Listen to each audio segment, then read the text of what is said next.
Bareskrim turun tangan buru wanita hijab tanpa busana ludahi Al-Quran.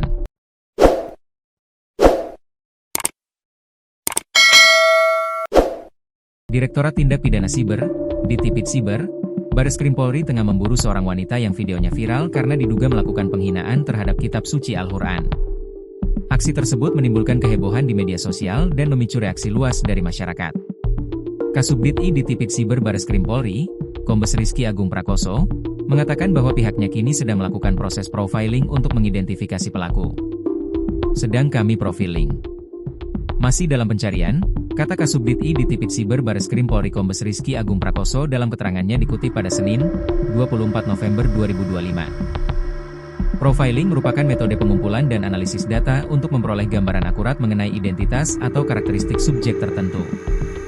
Langkah ini diperlukan agar penyidik dapat memastikan keberadaan dan data lengkap terkait pelaku. Meski penyelidikan telah berjalan, Rizky belum mengungkapkan detail hasil pencarian, termasuk identitas maupun lokasi wanita yang memicu kontroversi tersebut. Dalam video yang beredar luas, wanita itu tampak mengenakan kerudung berwarna hitam namun memperlihatkan bagian tubuhnya yang lain tanpa penutup. Ia kemudian terlihat melakukan tindakan yang diduga menistakan Al-Quran, sehingga memicu kemarahan publik. "Ini tuh barang sok suci ya," kata wanita tersebut.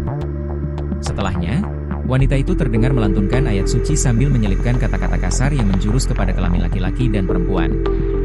Di bagian akhir video, wanita itu nampak belum puas melakukan penghinaan terhadap kitab suci dan kembali meludahinya.